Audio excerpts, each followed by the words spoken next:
So we were doing BBA theory of accounts semester 3, and till the last lecture we have completed chapter number 6. Today we'll be starting with the theory of chapter number 7, which is management reporting, right? So हम एक नया chapter start करेंगे. हमारा इस book का नाम है management accounting, right? तो इसमें सभी चीजें हम मैनेजमेंट के रिलेटेड ही देखेंगे. And this chapters name is management reporting, यानी कि जो भी हम मैनेज करते हैं उसकी रिपोर्टिंग करना. हमने एक लेमैन लैंग्वेज में अगर हम समझे कि रिपोर्टिंग क्या होता है, रिपोर्टिंग मीन्स हम किसी को रिपोर्ट्स देते हैं, हमारी रिपोर्ट्स. रिपोर्टिंग मीन्स रिपोर्ट्स को देना किसी को, राइट? रिपोर्ट्स किस चीज की हो सकती है, यानी कि इसमें रिपोर्ट्स में क्या होता है, इंफॉर्मेशन होती है सारी बेसिकली जो हम आगे ट्रांसफर करते हैं, राइट? सो फॉर एग्जाम्पल ये टॉप लेवल मैनेजमेंट है और ये मिडल लेवल मैनेजमेंट है, राइट? अब जो मिडल में सारी चीजें हो रही है, ये सारी रिपोर्ट्स किसको देंगे? टॉप वालों को. फॉर एग्जाम्पल मैनेजर्स जो है वो रिपोर्ट देंगे कंपनी के डायरेक्टर्स को, राइट? तो ये क्या है, एक इंफॉर्मेशन है जो कि एक फॉर्म में बताई जाती है किसी भी सुपीरियर अथॉरिटी को, या हम किसी को भी रिपोर्टिंग कर सकते हैं, राइट? सो हम इसको डिटेल में पढ़ेंगे. लेमैन लैंग्वेज में रिपोर्टिंग का मतलब है किसी भी इंफॉर्मेशन को किसी दूसरे बंदे को प्रोवाइड करना, दैट इज रिपोर्टिंग. अब हम इसको डिटेल में इस चैप्टर को करेंगे. बहुत सारी हम चीजें इसमें देखेंगे. पहले उसका मीनिंग देखेंगे, definition, objectives, then the purpose, then management reporting actual में होता क्या है, इसके मेथड्स क्या होते हैं, लेवल्स क्या होते हैं, प्रिंसिपल्स क्या होते हैं, अलॉट मेनी थिंग्स, राइट? अब स्टार्ट करते हैं हम meaning and definition of report से.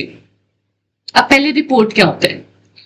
The word report comes from the Latin word portare. ये एक वर्ड है, इससे आती है, विच मीन्स टू कैरी. ठीक है जी.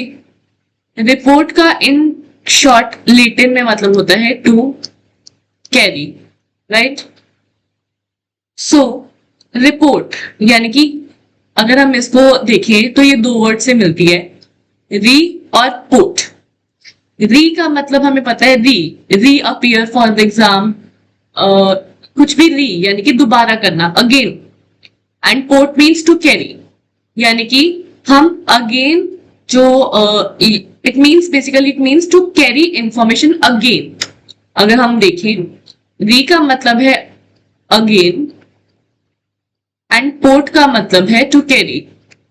सो it means to carry information again. अगर हम इसका वर्ड टू वर्ड मीनिंग देखें तो ये निकल के आते हैं, राइट? आई होप रिपोर्ट का मतलब आपको क्लियर है. ठीक है जी. और रिपोर्ट अब एक ही रिटन डॉक्यूमेंट होता है that provides information about an event, condition और result that has already happened. कोई भी इवेंट, कोई भी कंडीशन, कोई भी रिजल्ट या कुछ भी जिसकी इंफॉर्मेशन हमें किसी को देनी है, वो जब हम एक डॉक्यूमेंट में उसको देते हैं, that is reporting, right? So again I am repeating the definition. A report is a written document. ये एक ऐसा रिटन डॉक्यूमेंट होता है दैट प्रोवाइड्स इंफॉर्मेशन. ऐसा डॉक्यूमेंट होता है that provides information about an event, condition और a result which has already happened, right? I hope report का मतलब आपको क्लियर होगा. अगर हम इसका डिक्शनरी मीनिंग देखें तो उसका मतलब है रिपोर्ट मीन्स टू कन्वे और टू ट्रांसमिट इंफॉर्मेशन, यानी कि एक पर्सन से दूसरे पर्सन तक इंफॉर्मेशन पहुंचाना. Okay, so this is the basic meaning and definition of report. ठीक है जी. अब हम देखते हैं इसके ऑब्जेक्टिव्स या पर्पस क्या है. इसका ऑब्जेक्टिव क्या है रिपोर्ट करने का? रिपोर्ट्स का ऑब्जेक्टिव क्या होता है? रिपोर्ट्स मीन्स कोई भी ऐसा डॉक्यूमेंट जो इंफॉर्मेशन प्रोवाइड करता है of something that has happened. Happening, किसी भी हैपनिंग की इंफॉर्मेशन जब एक डॉक्यूमेंट प्रोवाइड करता है उसको हम रिपोर्ट्स बोल देते हैं. फॉर एग्जाम्पल मेरे बिजनेस की रिपोर्ट है कि हमारी सेल इतनी इतनी हुई है. एक हैपनिंग है, हमारी 50,000 की इस मंथ सेल हुई है. ये मैं इंफॉर्मेशन एक डॉक्यूमेंट में लिखूंगी 50,000 सेल एंड मैं किसी दूसरे बंदे को दे दूंगी, यानी कि अपने हायर अथॉरिटीज को दे सकती हूँ. So this is a report, एक डॉक्यूमेंट जिसमें इंफॉर्मेशन प्रोवाइड की होती है किसी भी चीज की जो की हुई है, राइट. अब इसका ऑब्जेक्टिव क्या है? पहला, मीन्स ऑफ कम्युनिकेशन, यानी कि एक रिपोर्ट से हम पास करते हैं इंफॉर्मेशन जिसको वो चीज नहीं पता, राइट, या जिसको वो चीज चाहिए. फॉर एग्जाम्पल, हमारी कितनी सेल्स हुई है, हमारा क्या प्रॉफिट चल रहा है, हमारा क्या कॉस्ट चल रहा है, सो जो भी हमें हमारी चीजें हैं हम अपने टॉप लेवल अथॉरिटीज को बताते हैं. किसी भी कंपनी में जो भी वर्कर्स होते हैं वो अपने टॉप लेवल अथॉरिटीज को सारी इंफॉर्मेशन देते हैं. क्यों? कम्युनिकेट करते हैं, क्योंकि उनको वो इंफॉर्मेशन चाहिए, right. So this is a means of communication, यानी कि हम रिपोर्ट के थ्रू जब भी किसी इंफॉर्मेशन को देते हैं, that is communication. Serve as a record.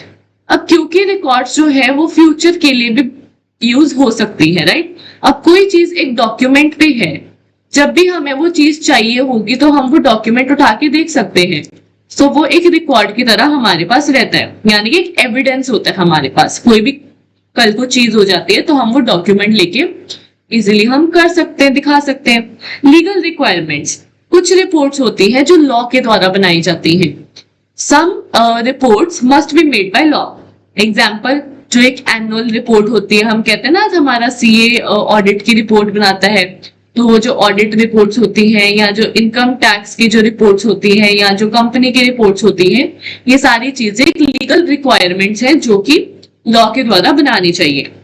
To develop public relations, अब इसमें पब्लिक रिलेशंस भी होते हैं. अब हमने सुना होगा कि जो पब्लिक कंपनीज होती हैं वो अपनी सारी इंफॉर्मेशन जो है वो पब्लिक को देती है, राइट. तो वो इंफॉर्मेशन कैसे देती है? एक डॉक्यूमेंट के थ्रू, जिसको हम रिपोर्ट बोलते हैं. सो रिपोर्ट जैसे कि एनुअल रिपोर्ट्स होगी, CSR रिपोर्ट होती है. इससे क्या होता है? इससे कंपनी की गुडविल बनती है, यानी कि कंपनी का नाम हमें समझ में आता है, कंपनी का नाम बनता है, राइट. तो हम क्या करते हैं? डेवलप करते हैं इसे पब्लिक रिलेशंस, यानी कि अगर हम अपनी रिपोर्ट, अपनी इंफॉर्मेशन कंपनी की पब्लिक को दे रहे हैं तो वो जो कंपनी है वो हमारी अच्छी कहलाई जाती है, राइट. सो इसमें कंपनी इंफॉर्मेशन देती है पब्लिक को रिगार्डिंग इन्वेस्टमेंट, रिगार्डिंग हिज जो भी काम वो करते हैं, सब कुछ की रिपोर्ट देती है, सब कुछ की इंफॉर्मेशन देती है, उसको हम रिपोर्ट करते हैं. तो इससे क्या है? कंपनी की गुड रिलेशंस बनते हैं, गुडविल बनती है. Basic to measure performance. अब इसमें क्या होता है? जब भी डॉक्यूमेंट पे कुछ भी चीज लिखी होती है तो उससे परफॉर्मेंस को देखना अच्छे मतलब इजिली हो जाता है, right. Reports help in checking the work performance of employees in departments. अब हम किसी भी चीज की रिपोर्ट अगर हम टॉप लेवल अथॉरिटी को देंगे, हमारी कितनी सेल्स हुई, अगर हम इसकी रिपोर्ट टॉप लेवल अथॉरिटी को दे रहे हैं तो उनको हमारी परफॉर्मेंस के बारे में पता चल रहा है. सो रिपोर्ट उसके लिए भी बहुत हेल्पफुल होती है. Next is control purpose. इससे जो हमारी एक्टिविटीज है वो कंट्रोल में रहती है, यानी कि फॉर एग्जाम्पल हमने सोचा था कि हमारी सेल इस बार होनी चाहिए 1 लाख पर मंथ की, ठीक है जी, पर एक्चुअल में हमारी सेल हुई 70,000 पर मंथ की. तो ये जो रिपोर्ट है, ये जो इंफॉर्मेशन है, ये एज अ रिपोर्टेड डॉक्यूमेंट जाएगा टॉप लेवल अथॉरिटीज, ठीक है जी. तो वो उसे चेक करेंगे कि हमने सोचा 1 लाख था, हमारा हुआ 70,000 है, तो इतना गैप आया कैसे है, राइट. तो इससे क्या होगा कि हमारी जो रिपोर्ट से हमें पता चल जाएगा कि हमने क्या सोचा था एंड क्या हमने अचीव किया है. तो रिपोर्ट्स उसके लिए भी बहुत काम आती है.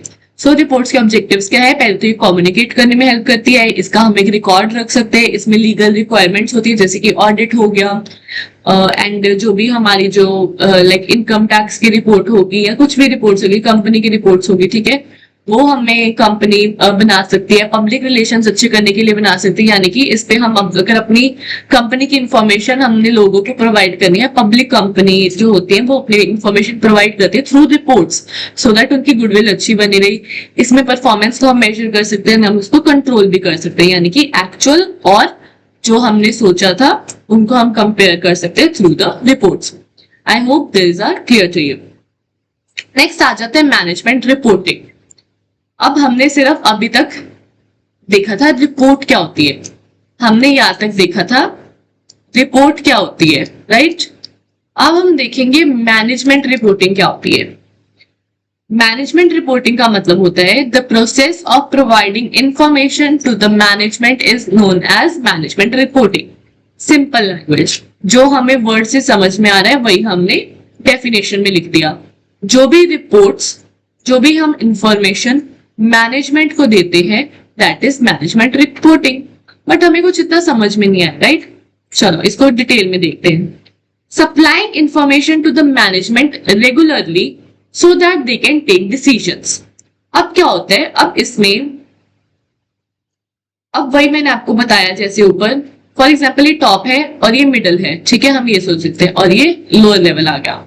अब मिडल लेवल ने कुछ भी प्रोड्यूस किया, सेल किया, प्रॉफिट अर्न किया, एटसेट्रा, कुछ भी किया, राइट?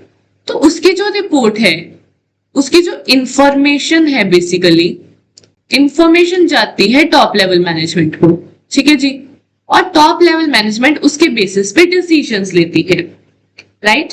सो इसी को अगर हम इस वर्ड मैनेजमेंट रिपोर्टिंग के साथ देखें तो इसमें हम क्या कर रहे हैं, हम इंफॉर्मेशन को प्रोवाइड कर रहे हैं टू द मैनेजमेंट, उसको हम मैनेजमेंट रिपोर्टिंग बोल रहे हैं, सो दैट वो अच्छे से डिसीजंस ले पाए। These reports are sent to different levels of management.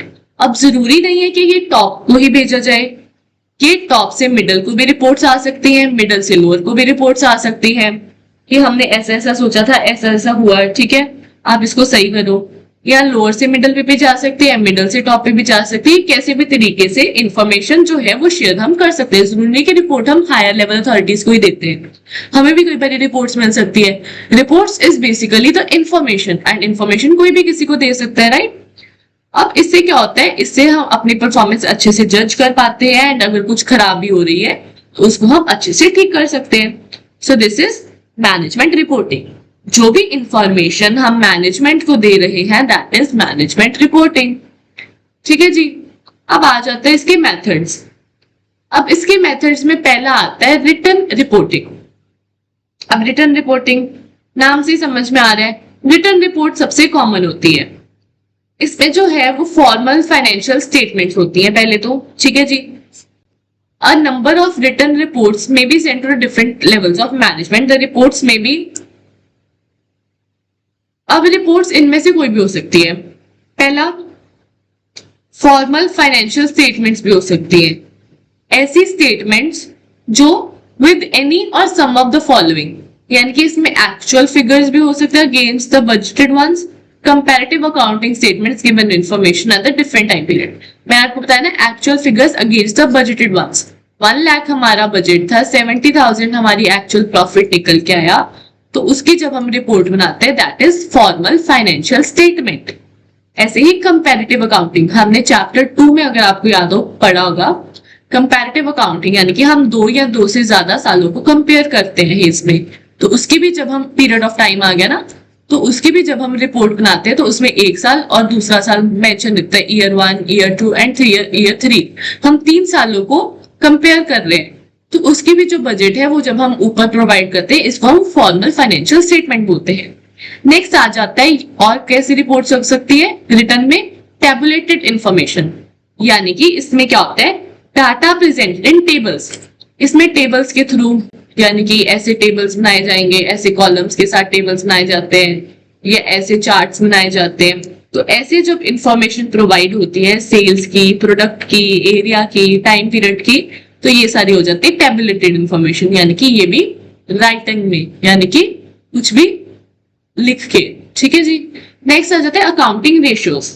इसमें भी बहुत सारी रेशियोज हमने प्लस 2 में पढ़ी होंगी, जैसे कि current ratio, efficiency ratio, long term solvency ratio, profitability ratio.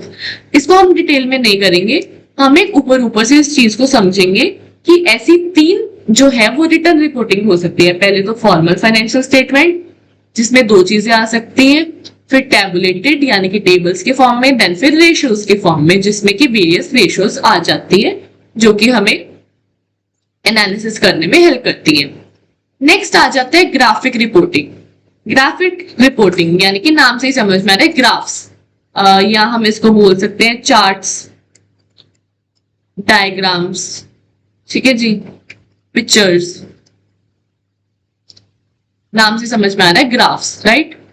तो जब हम ऐसे ग्राफ्स के थ्रू जब हम प्रोवाइड करते हैं इंफॉर्मेशन या कुछ भी पिक्चर्स के थ्रू या चार्ट्स के थ्रू, ठीक है, दैट इज ग्राफिक रिपोर्टिंग, जिसमें हम ग्राफ के थ्रू रिपोर्ट्स बनाते हैं।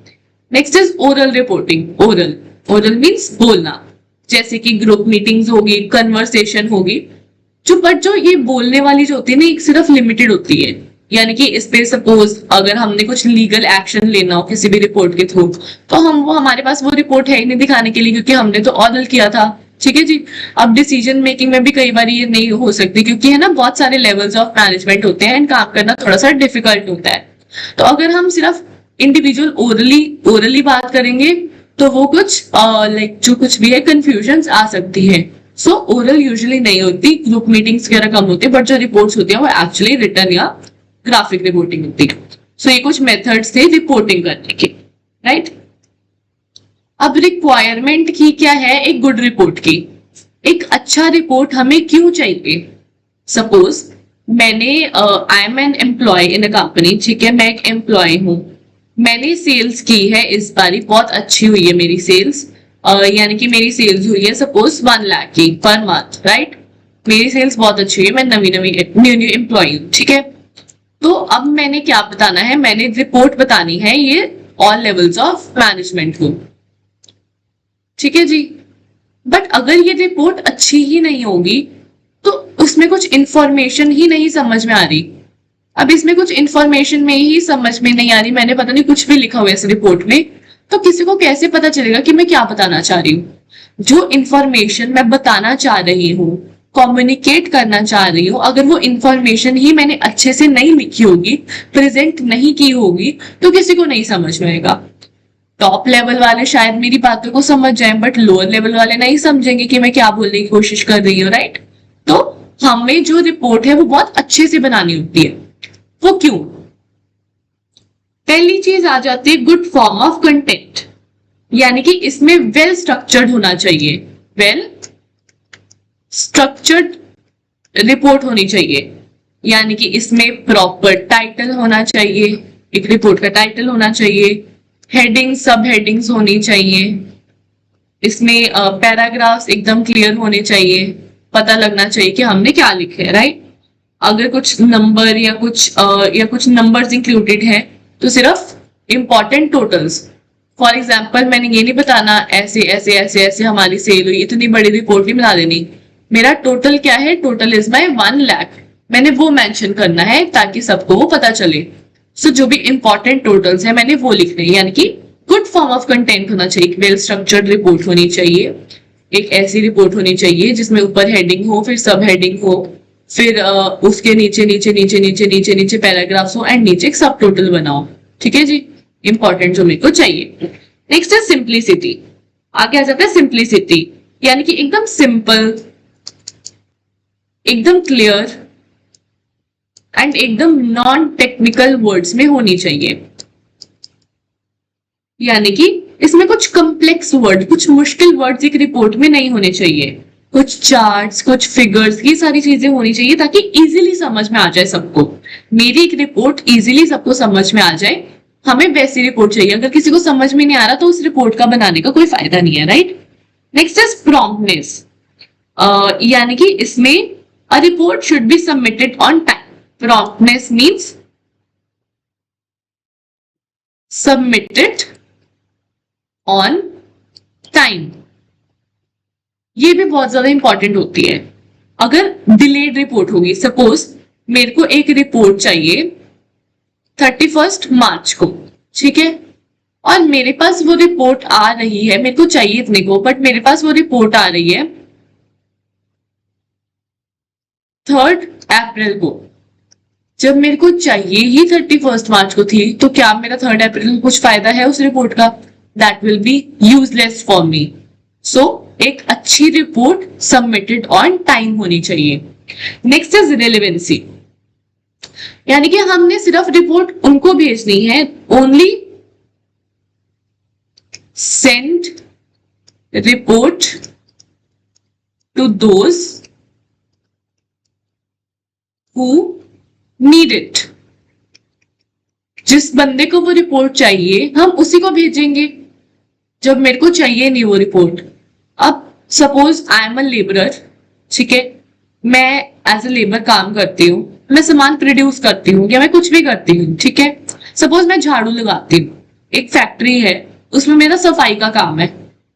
अब मेरा जो मैनेजर है वो मेरे को रिपोर्ट भेज रहे हैं कि हमारी 1 लाख की सेल हो गई। क्या मेरे को उसमें कुछ भी लेना देना है? मेरे को मेरे पैसे मिल रहे हैं, मैं सफाई करके जा रही हूँ। Is that report relevant to me? नहीं। सो उसका कोई सेंस ही नहीं बनता भेजने का। नेक्स्ट इज कंसिस्टेंसी, यानी कि prepared in consistent time, consistent sorry manner, prepared in consistent manner, यानी कि इसमें फॉर्मेट्स, मेथड्स, प्रिंसिपल्स, सब कुछ एकदम सही से होना चाहिए। यानी कि अगर फॉर एग्जाम्पल अगर मैं मंथली प्रिपेयर करती हूँ रिपोर्ट्स, ठीक है, मंथली सेल की, मैं मंथली सेल की रिपोर्ट्स को प्रिपेयर करती हूँ, तो सपोज एक रिपोर्ट मैंने पहले मंथ में भेजी, दूसरी रिपोर्ट मैं 3 महीने बाद भेज रही हूँ, तीसरी रिपोर्ट मैं फिर 1 महीने बाद भेज रही हूँ, चौथी रिपोर्ट मैं 10 महीने बाद भेज रही हूँ। एम आई कंसिस्टेंट? क्या मेरा वो जो फॉर्मेट है रिपोर्ट भेजने का, क्या वो सही है? क्या मेरा वो तरीका सही है? क्या ऐसे मेरे को रिपोर्ट भेजनी चाहिए? No, it's not a good report. So consistency बहुत ज्यादा इंपॉर्टेंट होती है किसी भी प्रोफेशनल वर्किंग में। हमने अगर मंथली सेल की रिपोर्ट भेजनी है, that has to be monthly. Next is accuracy. Accuracy हमें पता है, that should be correct and reliable.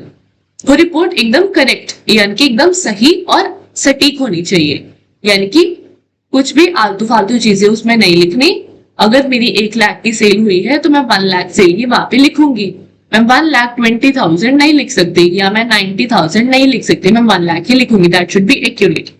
Next is controllability, यानी कि रिस्पॉन्सिबिलिटी सेंटर्स के साथ लिंक होनी चाहिए।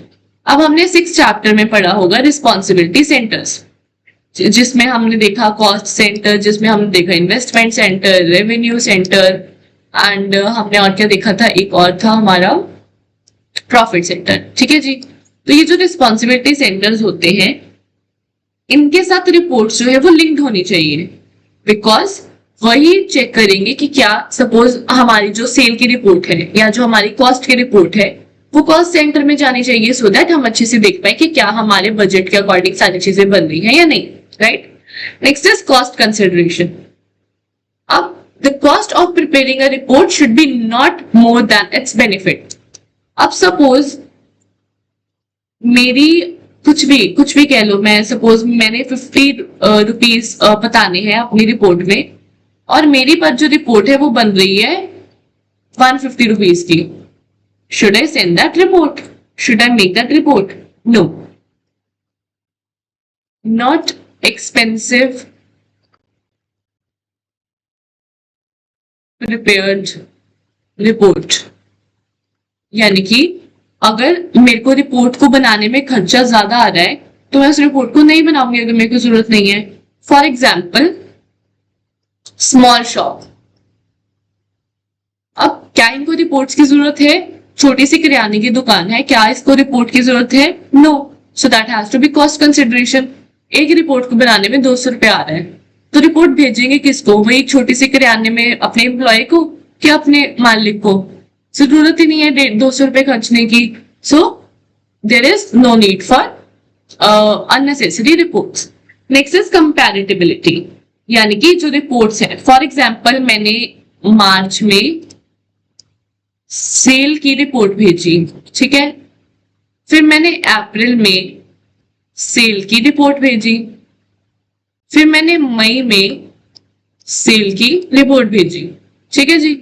तो that has to be comparable, यानी कि पास्ट परफॉर्मेंस, बजट्स, स्टैंडर्ड्स, ये सारी चीजें इनमें तीनों में मेंशन होनी चाहिए, सो दैट हम इसको इजीली कंपेयर कर पाए रिपोर्ट्स को। रिपोर्ट्स बनाने का तभी फायदा जब हमें कुछ समझ में आ रहा होगा, जब हम कंपेयर ही नहीं कर पा रहे तो कोई फायदा नहीं उस चीज का। Next is frequency of reports, यानी कि रेगुलर इंटरवल्स। रेगुलर इंटरवल्स पे वो रिपोर्ट जो है वो बननी चाहिए।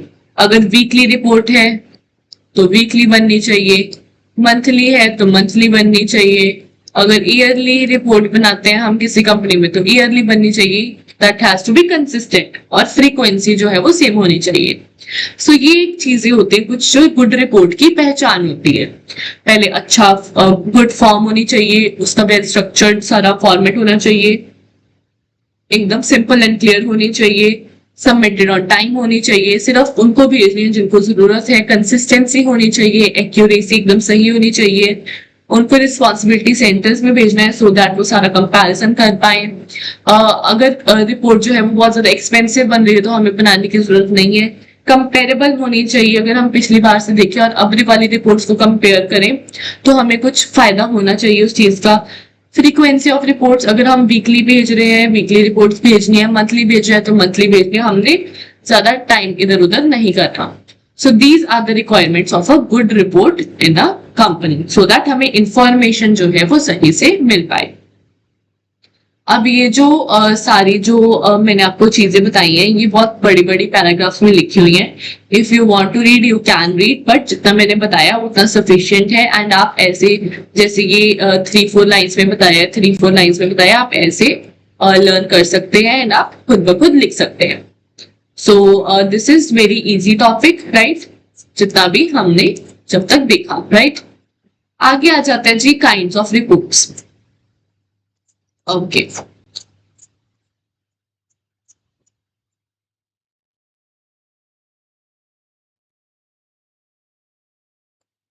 ओके, काइंड्स ऑफ रिपोर्ट्स हम करेंगे नेक्स्ट वीडियो में। आज के लिए हम यहीं पे स्टॉप करते हैं। हमने आज की क्लास में देखी requirements of a good report, यानी कि सबसे पहले हमने स्टार्ट किया कि रिपोर्ट क्या होती है, रिपोर्ट का मीनिंग हमने देखा। देन उसके बाद हमने देखा कि ऑब्जेक्ट्स क्या होते हैं रिपोर्ट के, यानी कि रिपोर्ट्स बनानी क्यों चाहिए। फिर हमने मैनेजमेंट रिपोर्टिंग के बारे में पढ़ा। फिर हमने मेथड्स देखे कि रिपोर्टिंग के क्या क्या मेथड्स होते हैं। देन हमने गुड रिपोर्ट कैसे बनती है हमने वो देखा। एंड हमने इसकी 10 पॉइंट्स देखी which are very simple and very easy to understand. You have to read it the explanation by your own and you can write it in any way in the exam if it comes in your exam, right?